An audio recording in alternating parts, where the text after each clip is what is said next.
नमस्कार विद्यार्थी मित्रों, धोरण 8 विषय हिंदी सेमिस्टर 2 एम चैप्टर नंबर 1 पत्र एवं डायरी। पत्र और डायरी विषे तमने ये माहिती आपी है। तमे अगाऊ धोरण 6 અને 7 में पत्र विषे शीखी गया छो, डायरी विषे पण तमने थोड़ुं घणुं शीखी गया छो, बराबर। तो अहीं आपणे फरीथी एक वार जोईशुं। दूर बसे अपने संबंधियों, मित्रों, परिवारजनों तथा कभी कभी विभिन्न अधिकारियों को पत्र लिखने की आवश्यकता रहती है। कि जे संबंधियों अपनाथी दूर रहेला छे, सगावाला मित्र ने पण लखी सकीए छीए, परिवार कुटुंबीजनों ने पण लखी सकीए छीए, अथवा कोई अधिकारी पण तमे लखी सको छो। पत्रों के द्वारा हम अपनी बात अत्यंत सुगमता से उन तक पहुंचा सकते हैं। तो एकदम सरलताथी आपणे पत्र द्वारा अपनी बात एमना सुधी पहोंचाड़ी सकीए छीए। यद्यपि आजकल दूरभाष એટલે કે telephone, email, internet, mobile phone आदि द्वारा भी यह कार्य किया जाता है, फिर भी पत्रों का महत्व कम नहीं हुआ है। क्योंकि जो અત્યારના જમાનામાં તમને ખબર છે કે આપણે ટેલિફોન થઈ ગયા છે, ईमेल द्वारा, इंटरनेट द्वारा કે મોબાઈલ द्वारा આપણે આપણી વાત બીજા સુધી પહોંચાડી શકીએ છીએ, परंतु पत्रનું महत्व कम नहीं। केम? पत्र के द्वारा विस्तार से अपनी बात व्यक्त की जा सकती है, એટલે કે વિસ્તારથી આપણે રજૂઆત કરી શકીએ છીએ। पत्रों के द्वारा विचारों को प्रेषित करना अन्य साधनों की अपेक्षा सस्ता है। कि આપણે વિચારો જે વ્યક્ત કરીએ એ બીજા સાધનોથી પત્ર કેવું છે? સસ્તું છે બીજા સાધનોથી। એટલે કે મોબાઈલમાં વાત કરી, બરાબર, તો મોબાઈલમાં રિચાર્જ જોઈએ એટલે કે બેલેન્સ, બરાબર, પછી મોબાઈલનો ચાર્જર વપરાય એટલે કે ચાર્જિંગ ઉતરે, આપણે લાંબા સમય સુધી વાત કરીએ તો। પરંતુ પત્ર દ્વારા કેવું, એક કાગળમાં લખીએ આપણે અને એક કવર લાવીને તેને ટિકિટ 2 રૂપિયા કે 5 રૂપિયા लगाઈને આપણે पोस्ट કરી શકીએ છીએ। अधिकारियों तक अपनी बात पहुंचाने, शिकायत करने, आवेदन या प्रार्थना आदि के लिए केवल पत्रों का ही सहारा लिया जा सकता है, अन्य साधनों का नहीं।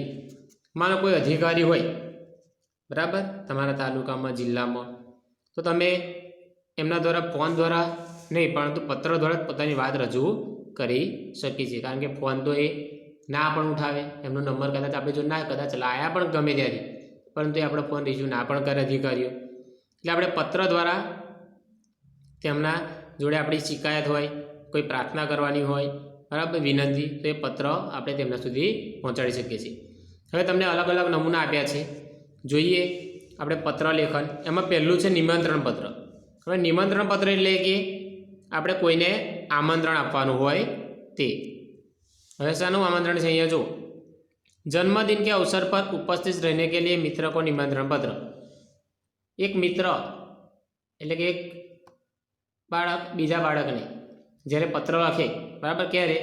જન્મદિવસ પર। તો કેવી રીતે લખાય? તો વિદ્યાર્થી મિત્રો, પત્રના કેટલાક નિયમો છે। હિન્દી ભાષામાં અલગ છે, ગુજરાતી ભાષામાં અલગ છે। તો તમારે ખાસ યાદ રાખવાનું, જ્યારે હિન્દીમાં પત્ર લખતા હોય ત્યારે કાગળમાં જે તમે કાગળ લો છો તેની ડાબી સાઈડ એટલે કે ડાબી બાજુ તમારે પોતાનું સરનામું લખવાનું હોય છે। અહીં આપ્યું છે તેમ કે 90 બોધનગર સોસાયટી, લિંબાયત, सूरत 394210 એટલે કે આ પિનકોડ નંબર છે। પિનકોડ નંબર ખાસ, જો તમે પિનકોડ નંબર ના લખો તો એમને ખબર પડે નહીં।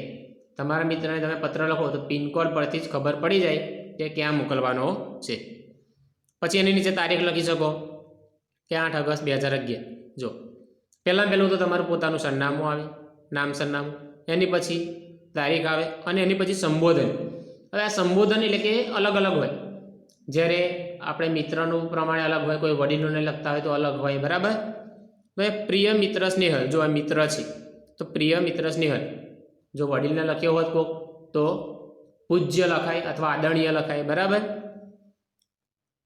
આ સંબોધન, એના પછી પણ એક સમગ્ર સપ્રેમ સ્મરણ એટલે કે યાદ, સ્મરણ એટલે કે યાદ આવે છે, બરાબર। તો પ્રેમ ભરી યાદ દને। હવે શું કહે છે? જો, तुम्हें यह जानकर खुशी होगी कि अगली रविवार को मेरा जन्मदिन है।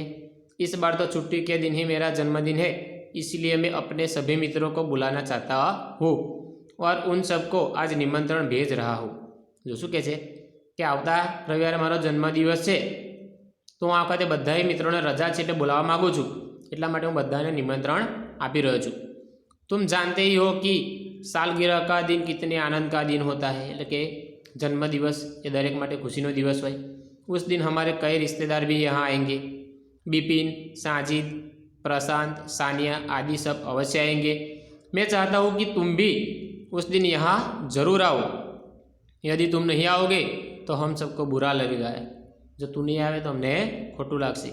हम तो उस दिन सारा समय आनंद में बिताना चाहते हैं। दिन भर भोजन, जलसा, खेल आदि होगा और रात को सिनेमा देखने भी जाएंगे। मुझे आशा है कि इस अवसर पर तुम भी जरूर आओगे और मेरे उत्साह और आनंद को बढ़ाओगे। जो आ रीते बे पेरेग्राफ में निमंत्रण पत्र एणे आपी छे, बराबर। क्या ने प्रिय मित्र स्नेहल करीने, बराबर।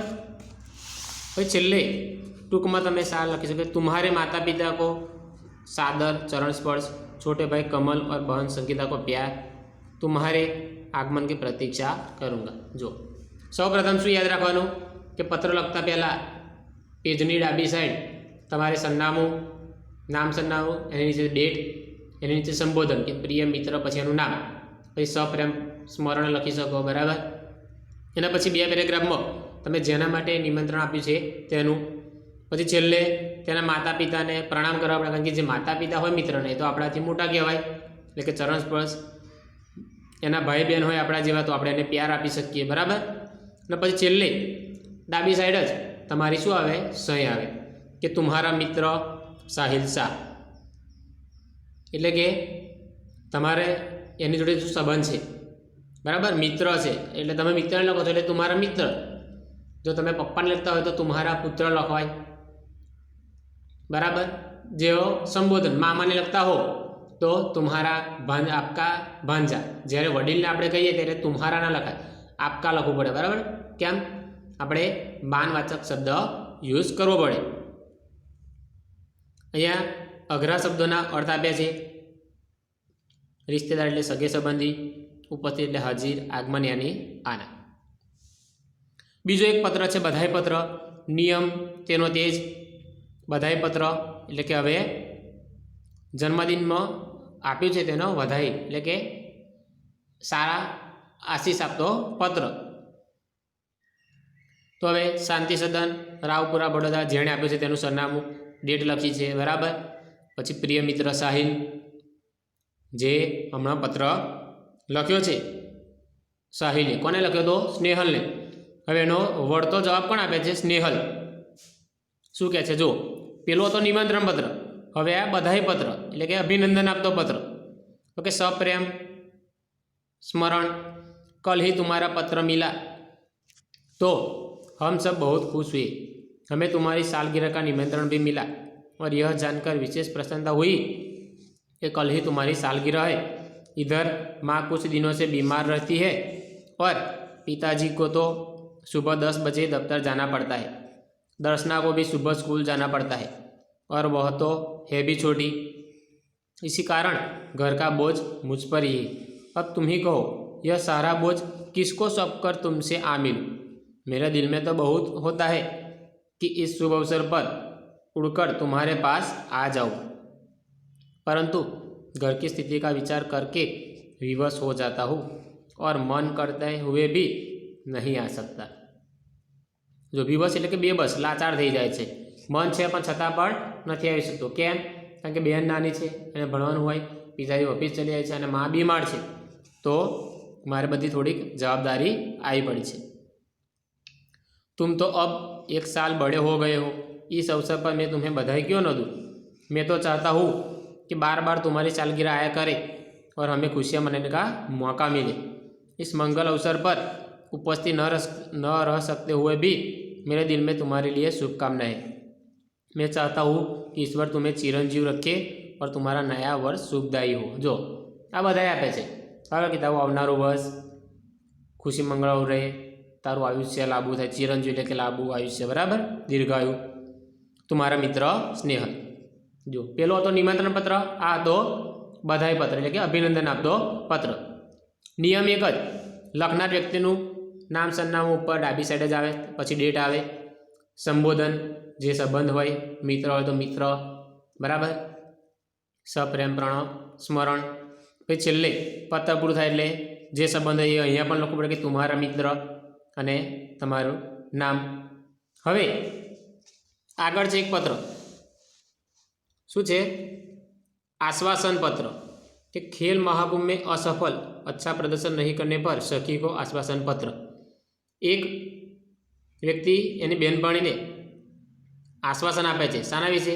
જ્યારે કોઈ કામમાં કોઈ અસફળતા એટલે કે ફેલ થઈ જાય ત્યારે એને આશ્વાસન આપવું પડે. તો એનો પત્ર છે. જો અહીંયા નામ, સરનામું, ડેટ છે જ, પ્રિય સખી છે જાગૃતિ, સપ્રેમ સ્મૃતિ એટલે કે એ પણ યાદ થાય, સ્મરણ अथवा श्रुति. तो आज तुम्हारे पिताजी से फोन द्वारा पता चला कि तुम खेल महाकुंभ में चक्र फेंक प्रतियोगिता में असफल रही हो. इस समाचार से मुझे बहुत दुख हुआ कि तुम्हारा इस प्रतियोगिता में प्रदर्शन अच्छा नहीं रहा. हमने तुमसे बहुत आशा लगा रखी थी कि तुम जिले में प्रथम आओगी.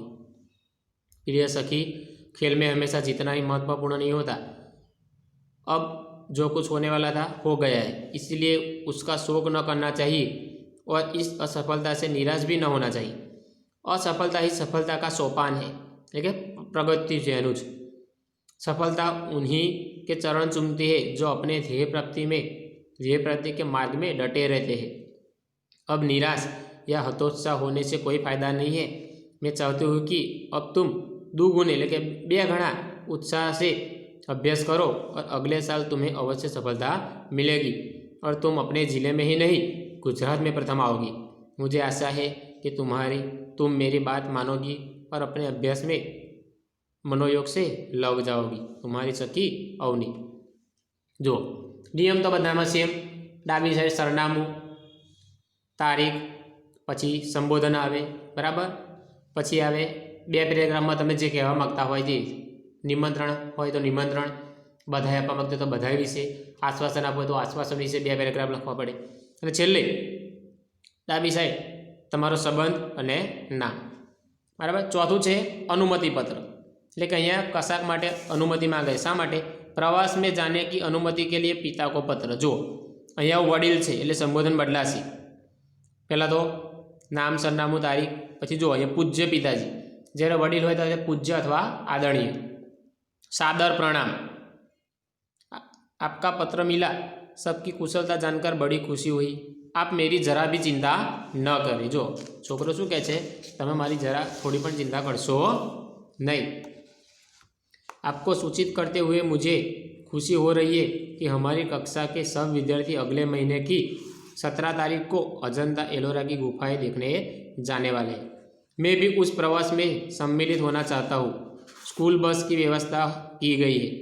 यह प्रवास 3 दिन का रहेगा और 800 रुपये का खर्च आएगा.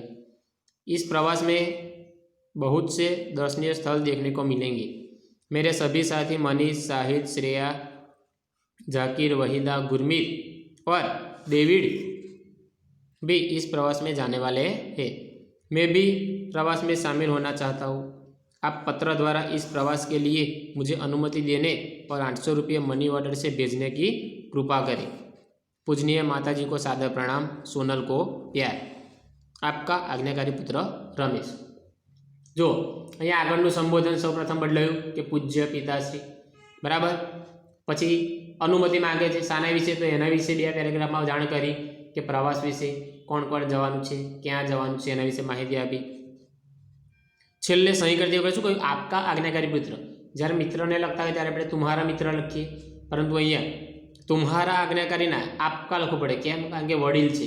જ્યારે આપણે વડીલને પિતાશ્રી, દાદાશ્રી, મામા, બરાબર, ગમે તેને પત્ર લખતા હોય ત્યારે આપ એવું સંબોધન કરવું પડે. તો આપકા આજ્ઞાकारी પુત્ર રમેશ. તો વિદ્યાર્થી મિત્રો, અહીંયા આજે આપણે 4 પત્ર જોયા. પહેલું નિમંત્રણ પત્ર, બીજું બધાઈ પત્ર, ત્રીજું આશ્વાસન પત્ર અને ચોથું अनुमति पत्र. तो तमारे आजना विडियोने ध्यानथी सांभळीने आ 4 प्रकारना पत्रों जे मैं तमने कह्युं एना विषे तमारे बुकमांथी वांचीने समजवानुं छे. खास एना नियमो याद राखवाना कि सरनामुं सौ प्रथम डाबी साइड, डेट 1 लाइन छोड़ीने, संबोधन आवे, બરાબર. પછી 2 પેરેગ્રાફમાં જેના વિશે તમે પત્ર લખતા હો એ 2 પેરેગ્રાફમાં એનું વર્ણન કરવાનું હોય અને લાસ્ટમાં એક લાઈન છોડીને ડાબી બાજુ જ તમારો જે સંબંધ હોય એ સંબંધ લખીને તમારું નીચે નામ લખવાનું રહેશે. હવે હજુ પણ પત્ર છે એ બીજા આપણે ફરીના વિડીયોમાં જોઈશું. Thank you.